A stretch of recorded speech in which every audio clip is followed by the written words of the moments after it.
I began my Independence Day tote bag project, where I usually do, in Google Images.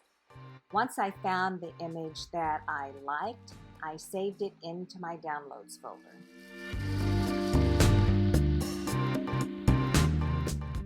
Then I uploaded that image into my Silhouette Studio and highlighted it and selected the trace panel where I traced it. And then I made sure that I saved my project. I always want to save as I go along.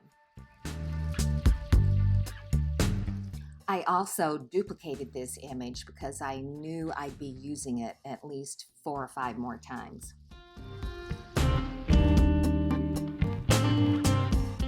And then, of course, I just did the same thing with the sunglass image, uploaded it into Silhouette Studio and traced it.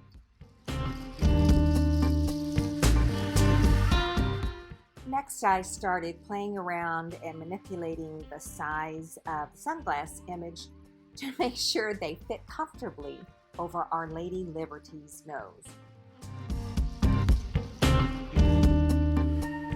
Now I needed to separate my layers for my different kinds of vinyl. So I created a circle, I did it in purple, and started manipulating the size so it would cover Liberty's head. And then I selected all, went into the Modify panel, and cropped out her head and set it aside.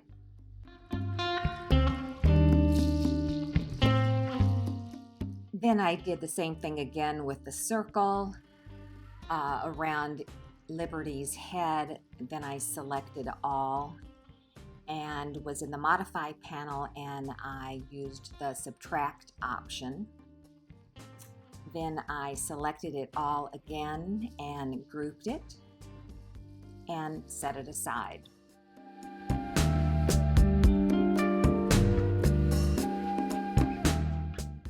Now, I'm still pretty new with Silhouette, and I wasn't really sure what to do with this next part. So I just moved the original image over to my design space and grabbed the separate elements of Liberty's face and imposed them over the image. Then I selected all and just grouped it together, and that seemed to work, so I just went with it. That left the remaining part of her crown, which I just selected and grouped together. And then I colored it blue and set it aside.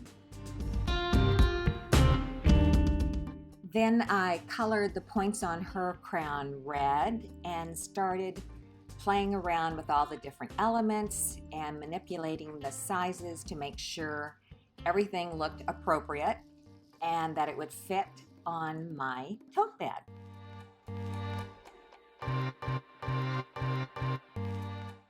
This was my first time to ever curve text in Silhouette Studio, so I selected a circle and I made it yellow just so I could see it. And then I typed in my copy, Liberty is red, and I selected the font Luna, L-U-N-A. Then I highlighted my copy again and took that little circle with the crosshatch in it and started playing around with it near my yellow circle. And I got to tell you, this took a while because I couldn't get it right side up where I could read it. So you just have to keep playing around with it until it works the way you want it to.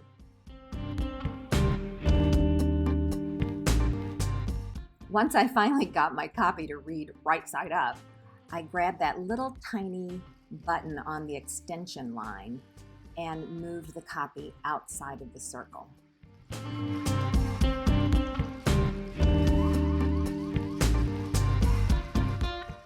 Next, I selected my copy and I right-clicked and chose Convert to Path.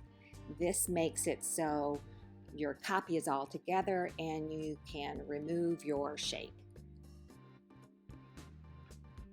Then I brought all of my elements back in and placed them where I thought they'd look best. And once I was happy with that, I saved it one final time.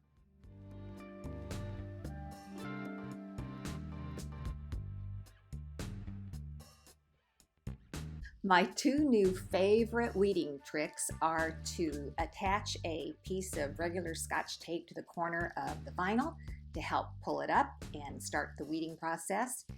And then, of course, to use my wonderful Tweety light, which we sell on our website. It makes weeding so much easier to see and do.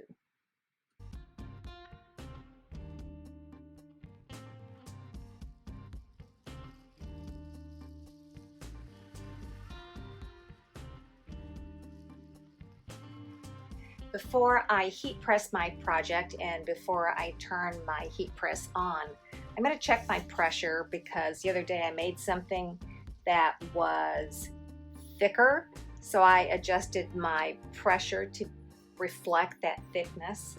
So now I'm just going to see if I can remove this, and I can. So that's not good. So we want to increase our pressure until we can't pull this dollar bill out.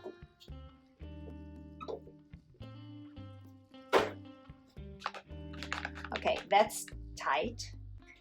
But now for the real test, we're going to actually put it on the substrate we're going to be using, which in my case is one of our tote bags, and make sure we have the right pressure. The pressure is the knob back here, right here. That's what you're going to turn and adjust. At least that's where it is on my heat press. Okay, I put my tote bag in there. That's pretty good. It's pretty hard. That's better. It's not so hard to put down. You want it a little bit hard, but not too hard. Ah, that's perfect. Okay.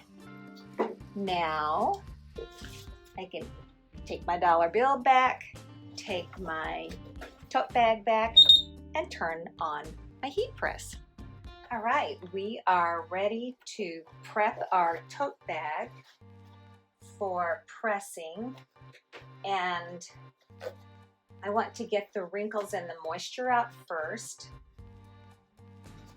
So I'm going to press it, give it a quick press. I have it set between 310 and 320, and I've already set my pressure, so I know that it's fine.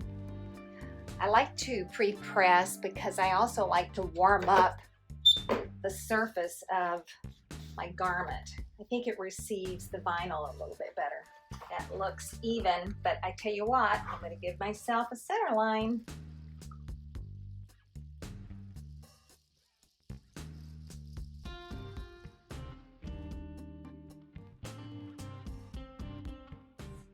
For the first press, because I don't have any other foil on here, any other vinyl on here, I don't really need to cover it.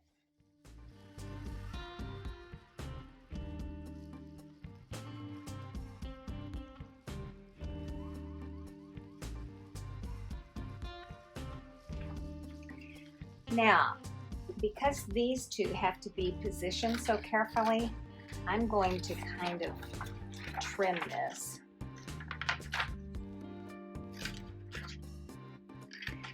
You may see that there's some glitter on the transfer paper, but that will not come off on your substrate. It knows how to behave.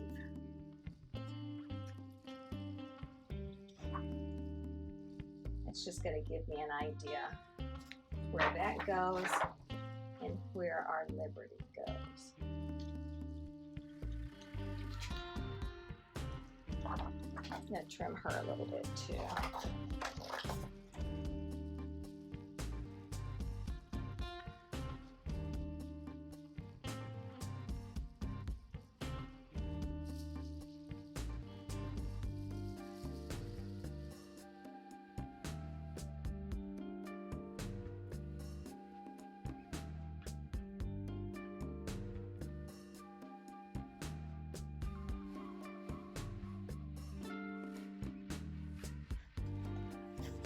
Independence Day tote bag.